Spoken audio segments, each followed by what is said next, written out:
This program brought to you by Brewski's Bar and Grill, located in Utica, Minnesota. Your one-stop shop for delicious burgers, fries, pizzas, and more.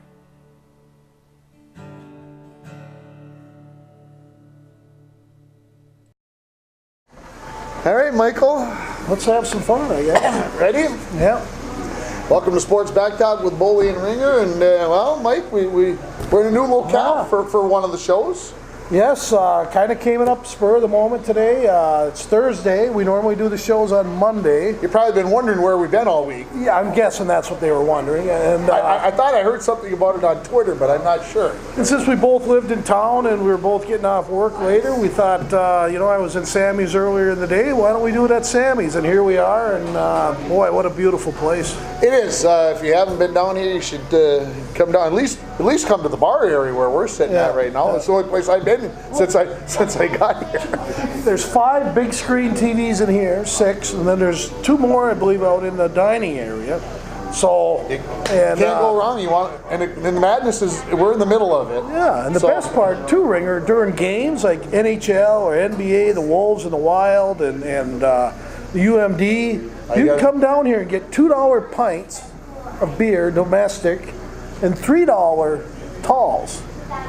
I mean, you can't get that anywhere. Can't beat it. No. Can't beat it. So, well, I suppose we should start with the state hockey tournament. Yes, we should go back to last week. And were you pleased, disappointed? What's the right word to describe your thoughts about the state tournament? This is like 5 days after it's over. Yeah, and I guess I was very happy. I mean, I've been getting more and more impressed every year with the skill, talent set of all these kids, and there's so many of them. I was very happy. I thought maybe the wrong team won the AA game. I thought Eden Prairie from the beginning to the end was the better team that day. And I even made a quote as saying that the better team didn't win tonight, but the team that knows how to win won. Yeah. There's something to be said about that team that's been there. And, of course, there's always that saying, it's hard to beat the same team 3 times in a year. Yeah. Well, Edina did it 4 times, so you got to give them their props for doing that and getting the job done. Of course, I wasn't too happy about it because it cost me about 150 bags of chips. Yes, it did. And we were discussing that night, and basically Eden Prairie wins. Ringer gets solid third, right? Yeah, solid third. Well, we're just tied for second. Tied for second, yeah. You know what they say about the blind squirrel? Are you talking about Diana? No, I'm not talking about Diana being the blind squirrel. I'm talking about me. I think the big thing is since they went to the seeding of the hockey tournaments and the basketball tournaments, the quarterfinal games have lost a little of their luster. I think so. Yeah. Then there's that intrigue of who really is the best team, who's whatever. A lot of teams you didn't know. You might get a 1 versus a 3, a 1 versus a 2 even. The 2 best teams in the state might play in the quarterfinals. So that always made the bracket a little bit tougher. Now it seems like, you pick 1, 2, 3 in the seeds, and you take a chance on maybe on the 4 or 5, and then you see what happens from there because the top 4 teams are usually pretty close. So it was fun. It made it, for me, made it more interesting for sure. Of course, the Greenway being in the final and the whole thing, obviously, and I gave my shout out to Grant Clafton on Twitter on Saturday, and I want to do it here if I get another opportunity. Well, do it right now. And when I see him personally next year, somewhere when we're doing a game, the game with the Broncos and the Raiders, I will say it again. But class act about him talking about that. Yes, we're here representing Greenway, but we're really here representing the Iron Range, the Iron Range Conference, and the Virginias and the Evelyn. And he mentioned specifically the International Falls of the World. We're here representing those schools, and we're proud to do it, and hopefully it can happen more in the future. Well, it also tells these towns that, listen, you can do it. You can build a program as long as you build it right. Okay? Skill development to me is the #1 issue down in the Mighty Mites and Squirts. That's all it should be. There should be very few games, and I know I'm kicking people out of my yard right now. I get that. But skill development is so important, and the more kids we can keep in the program all the way up through Pee-wees and Bantams, our program's going to get better. But I don't think we're doing that right now. And I found it interesting talking about that level. They talked about the kid from Edina who had a goal and assist in the championship game on Saturday night. he was a B2 B kid all the way up, even into Bantams, and found his way onto the varsity as a senior. He was a JVer last year. He gets onto the varsity this year as a senior and scores a goal. It just tells you just don't know what's going to happen with the kid as they mature and get a little bit older, and sometimes a lot of times, a lot of kids at that point would quit and say, well, I'm never going to make it to the big show, so why put my time and effort in? And his perseverance was stuck in there, and kudos to him. And what that means to me is his parents got it. Okay? No excuses. You didn't make the B team, you just try harder the next time. Yeah. Instead of, you're done with hockey, you got screwed, you didn't make the team. The word, and also give credit to the coaches that kept that kid interested and working hard to thrive for his dream, and that was to play for the Edina Hornets. Yeah, there's something definitely to be said about that. So, any final thoughts on the state hockey tournament? You brought that Clafton thing up, and that brings tingles to my spine, and it's very important that he said that. I'm glad he said it. It gives hope to all the Iron Range teams, gives hope to the Falls kids. Say, listen, we start blending this thing together, and the coaches, hey, we start skill developing instead of worrying so much about wins and losses, we can be there. And Dante Lawson, if I can bring him up, he also said it at the press conference. I don't know if you saw that, but he mentioned that we're doing about the kids from the Iron Range, that we're here and that it can be done, because 8 years ago, the program, as you've talked about, was on the verge of saying, well, we can't make it happen. We got to go. The only way we're going to have our kids playing is if we go combine with Grand Rapids. And 8 years later, you get a run of talent, but that also is a lot of hard work. And they took their lumps, and they got a bunch of kids going in the right direction. And it's coincidentally, Dante's dad, Jimmy, who I played against, and he graduated in 1979, same as me. He's the coach that stepped up. And Pat Geyer helped him. Pat was the coach prior to him. And Jimmy said, we'll take 10, 11 players, and we can't play a varsity or JV schedule, but we'll do our best. They got beat up, okay? But, they got like 15 games in 1 year, and the Falls always said, we're going to keep you on the schedule for 2. And to this day, Greenway continues to play the Falls twice a year. I'm looking over past the camera. You probably think I'm distracted, and I am, because they've got the notable MLB changes for this year. Only one trade deadline, July 31st, no September 1st, where you got to clear waivers. Maximum mound visits down from 6 to 5, and the television breaks from 2:25 to 2 minutes on national televised games. So what's that mean? It means that the games aren't going to take till 10:30 to get done. I mean, if they start a game at 7:10, it's going to try to be done by. Well, the big rule in baseball I want to see is the switch, where they got the shortstop playing over at the other side of second base. Oh, you'd like to see that done? Yeah, that should be done. I mean, that could be easily fixed, and you'll see a better product then. But I wonder how long it is till, that's kind of like in football. Would tell you how many guys you can line up on one side of the ball. Yeah. We'll see how things work out there. That'd be interesting. Of course, your boy Miguel Sano out until May, as long as we're bringing up baseball. And I'm shocked how we're being lied to by the Twins already. We've got a brand new manager. We've got all this stuff going on, and they tell us Sano's only got a boot. This was in February now, that the boot is only going on just to protect the cut so it can heal up. And all of a sudden it's surgery, and he's out till May, and here we go again. What was he doing? Partying, right? He's at a party. I mean, some guys just don't get it. Right? So, all right, let's get off of Miguel Sano. Where do you want to go to next? You want to talk about the opening of free agency in the NFL? Yeah, we could go briefly into that. Okay. Were you surprised about Mr. Barr's decision to stay with the Vikings? Yeah, I was, because normally they don't say they're going to someone and back out. Usually it's when ESPN reports it, it's a done deal. I think ESPN kind of dropped the ball on that a bit, and I think it's a good move by Anthony Barr. I think he's staying where he wants to play. Well, I was listening to the radio yesterday morning, and they said something about that they had signed another linebacker, so that the Jets said maybe weren't going to have enough money to sign two, so Barr was kind of like, whatever. CJ Mosley. Yeah, CJ Mosley out of the Ravens, very good.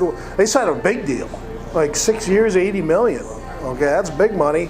And then they also got Le'Veon Bell on the other offensive side, and of course they're. So we're going to watch the Jets crash and burn with two pretty good players. Is that what you're telling me? Well, they're all these teams over in the East there are trying. Miami's in full rebuild. Okay, they got rid of Tannehill. They got rid of everybody. Even the owner and the general manager came on. We are in full rebuild, and they are. And then you got Buffalo, who's why they signed Frank Gore when they already got a 30-something-year-old LaShawn McCoy made no sense. But that's why they're Buffalo. But the most intriguing team is Cleveland. What did they do? Well, Cleveland went out and signed Odell. Oh man, It's hard to believe. They traded for him. Yeah. I don't know. Do you like Cleveland? No, I don't. I don't like Cleveland. I don't like Baker Mayfield and Odell. Him and Odell are going to be best buddies, and they're going to be able to screw something up. That's whatever. Are they other wide receiver? Are they going to win some games? Yeah. Are they going to be a nightmare to watch? A nightmare to cover? I mean, if I was the newspaper or radio or TV guy covering the Cleveland Browns, I'd be just like going, well, get out my soap opera material, because that's all this is going to be. And every day, there's going to be somebody else whining about they're not going to get this or they don't have that.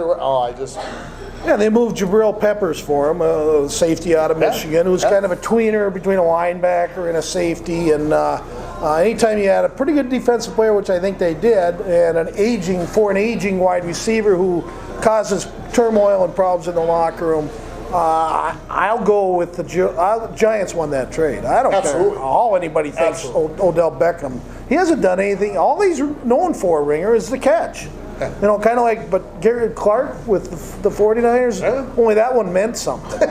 Okay, Odell Beckham didn't mean a thing. They still lost the game. But everybody will remember him for that catch, and toodaloo.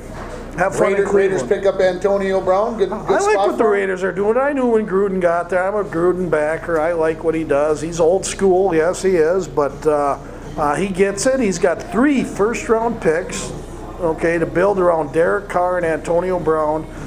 Look for them to probably add a running back here shortly. Marshawn Lynch or Doug Martin can't be the answer.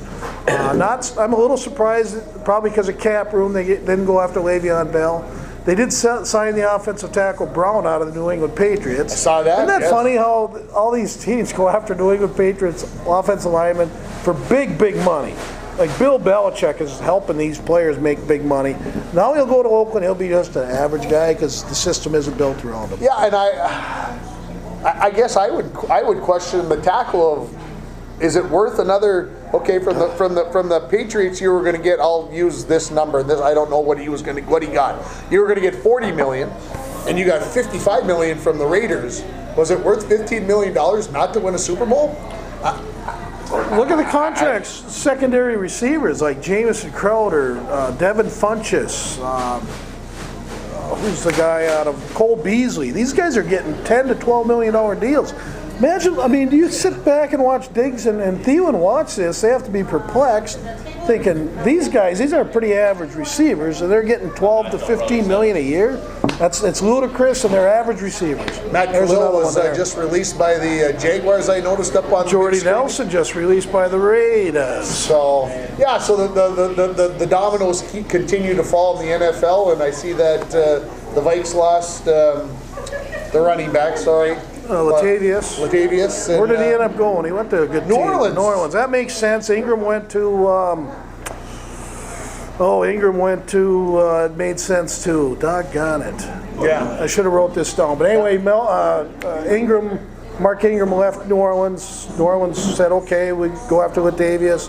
Latavius kind of a bigger back, unlike the scat back for New Orleans right now. Kamara. Kamara, excuse me. Yeah, but boy, we should have wrote notes. But anyways, interesting. So the Vikings need a running back. No? Dime a dozen. They are. They're all Jaguars signed Nick Foles. I know who it won't be. Rock Thomas. We won't get into his details, but he's done being a Viking. Foles going to...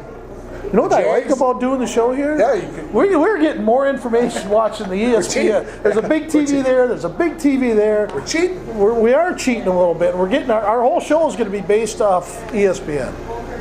Jags, then of course let Bortles go. That makes a whole lot of sense. That's a big improvement for the Jags. Yeah.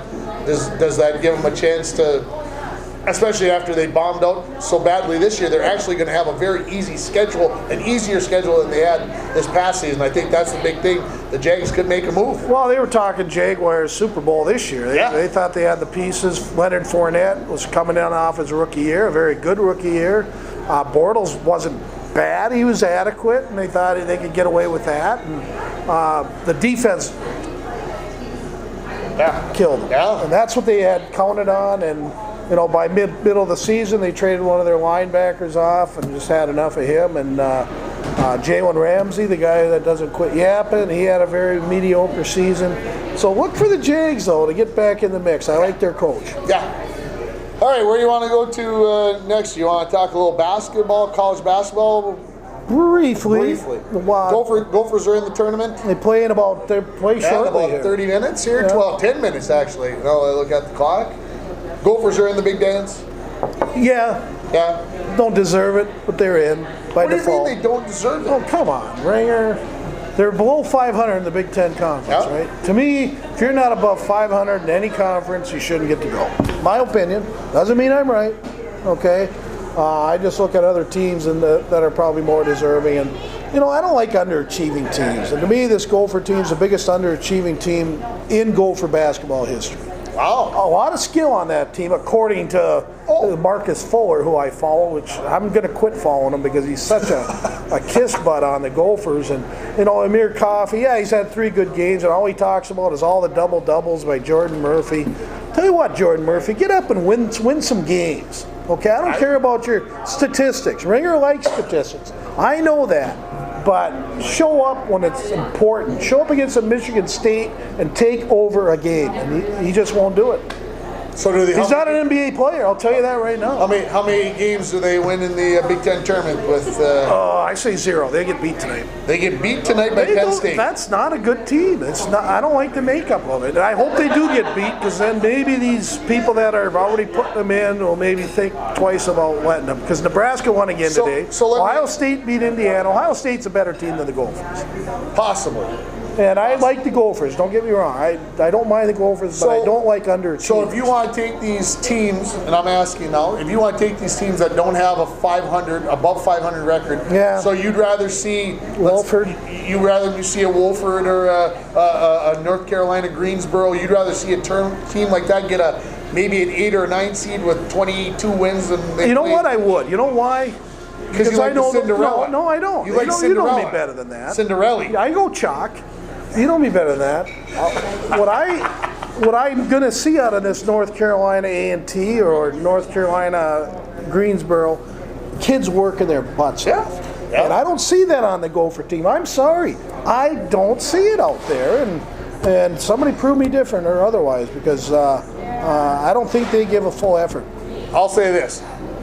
We can talk about Murphy. Murphy's going to get his double-double no matter how good or bad he plays.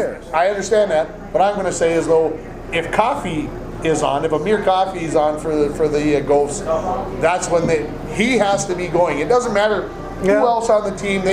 Kalsher can be making his threes, and when Coffey's on, the rest of the team is on. For whatever reason, it's when he's ready to go, when he's stinking up the place, the Gophers are done. And that's just. Well, it was good that he showed up against the Purdue. That's what we needed. Show up against a good team. Anybody can show up against Penn State or Nebraska and have a big game. Show up against the big schools.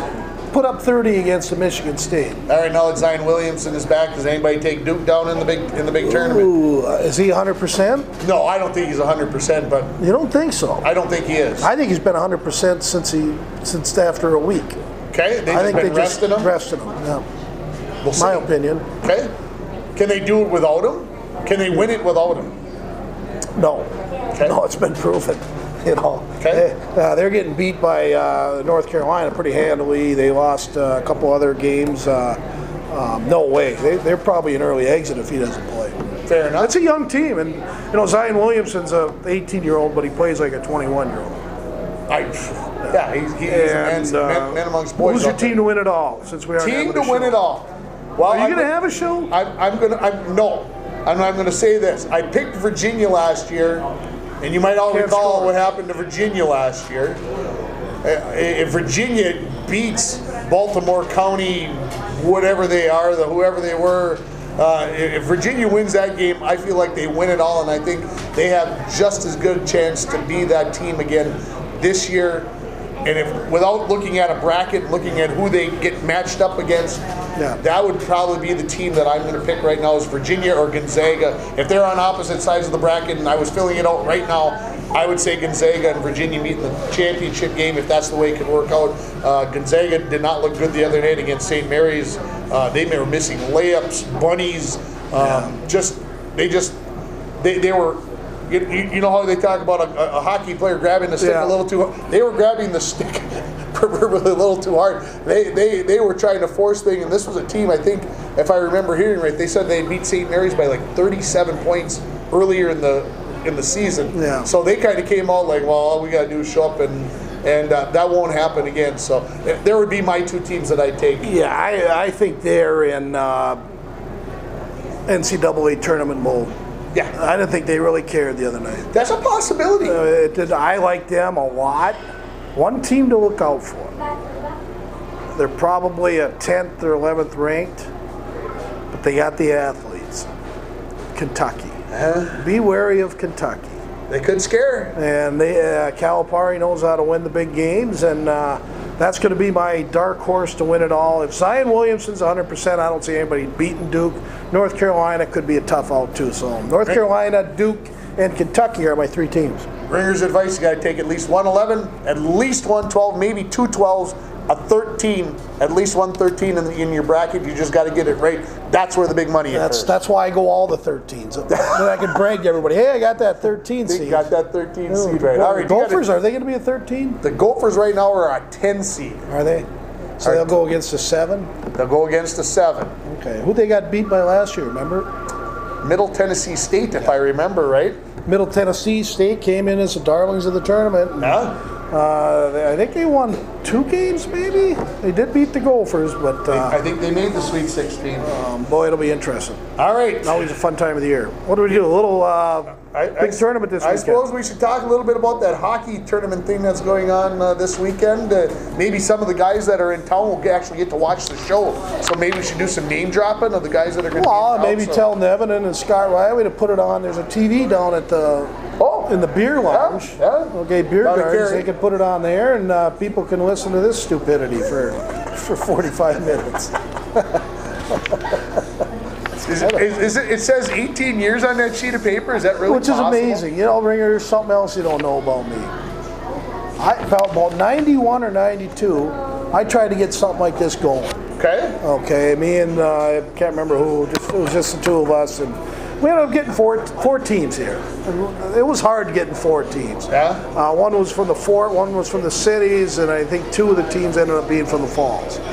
Okay, and it was hard getting them.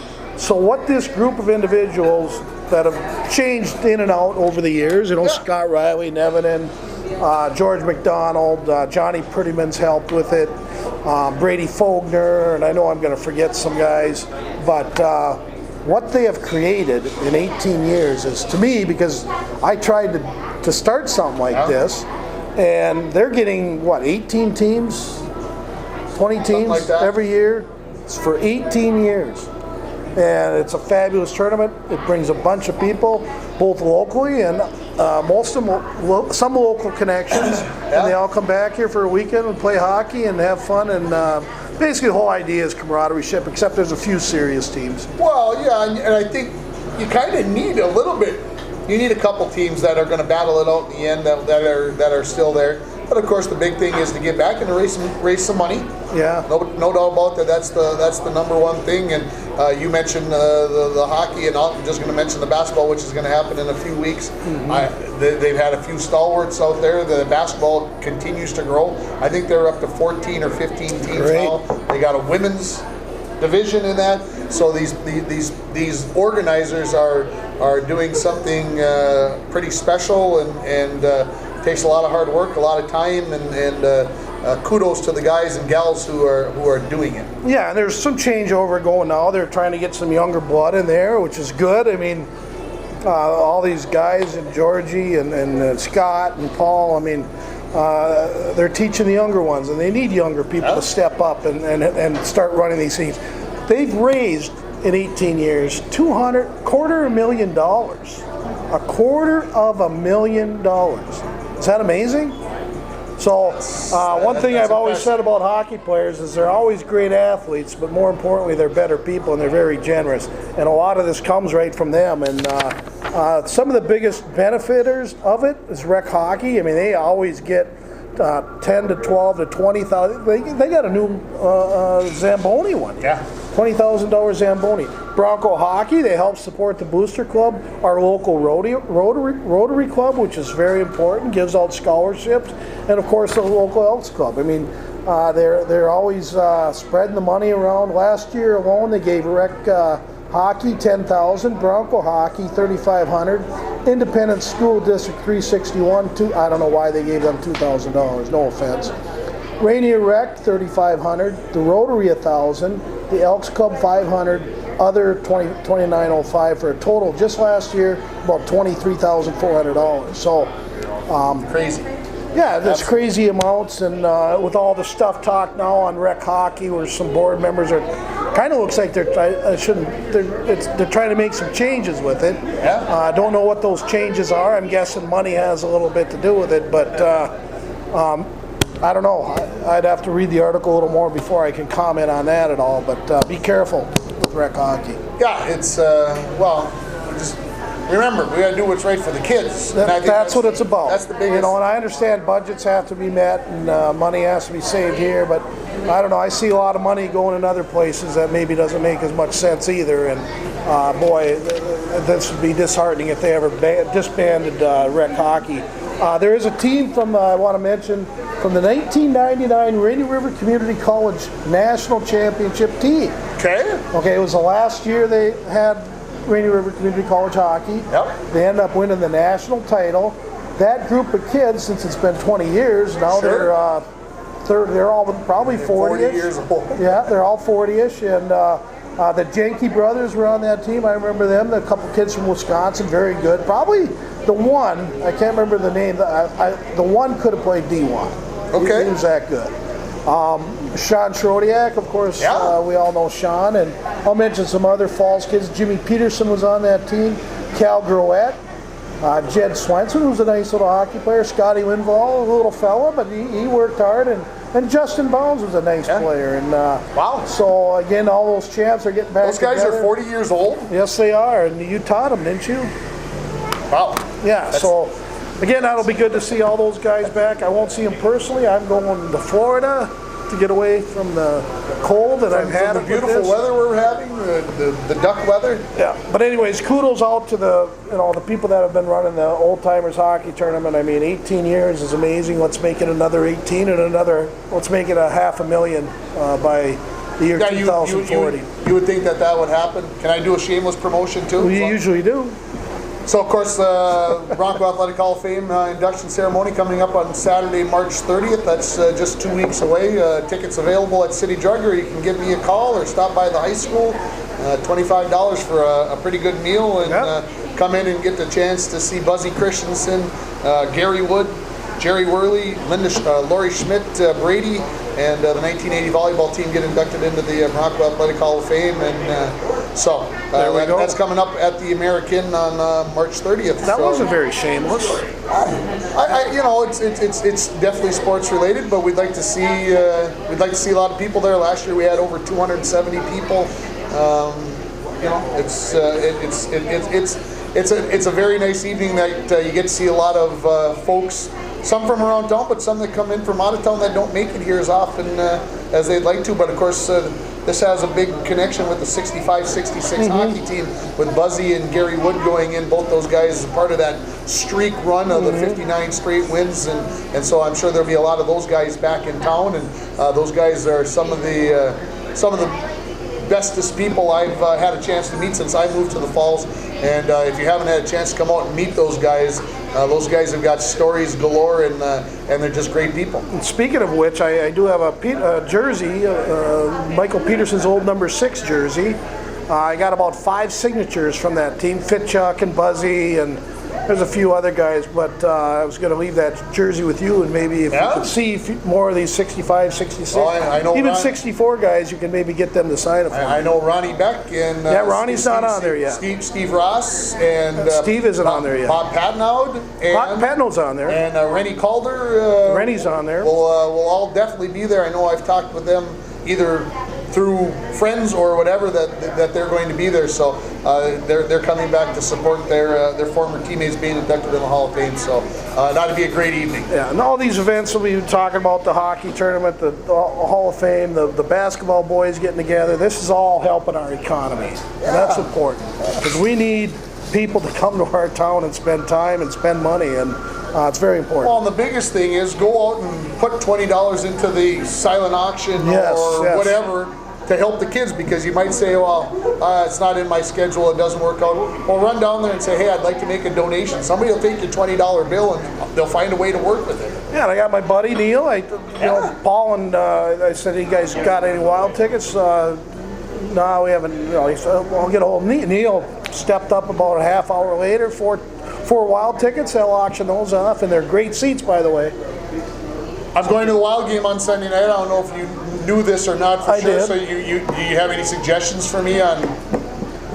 Are you staying overnight? Should I go there with a smile on my face, or should I go there with I'm ticked off at you guys' face, or what? Or should I just? You got another week to. Because it's on St. Patty's Day. Okay. Oh, that's this weekend. That's this Sunday coming up. So you got to go have a green beer in downtown St. Paul. Who they playing? They got the Islanders. Okay, I'll be watching that at the Drunken Clam in St. Pete Beach, by the way. Sure. And then Saturday night they play the Rangers. So they got back-to-back at home against two New York teams.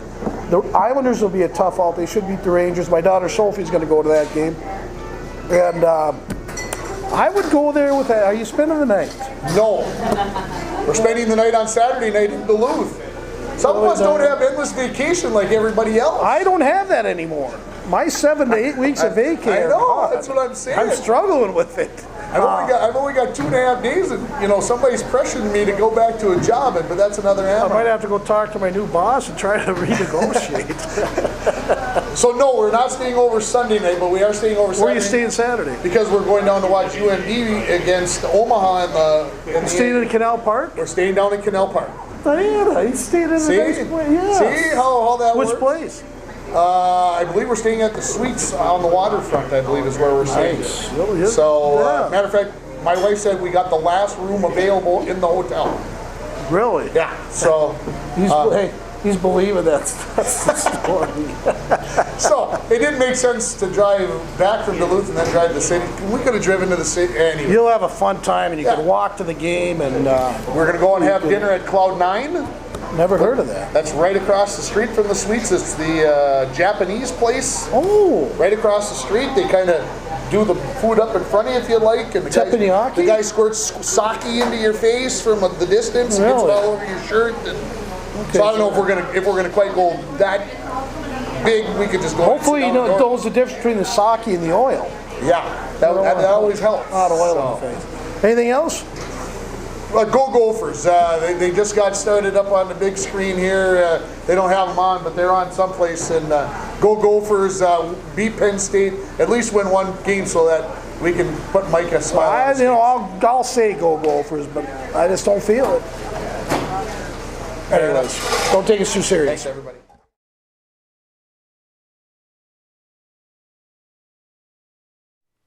This program brought to you by Brewski's Bar and Grill, located in Utica, Minnesota.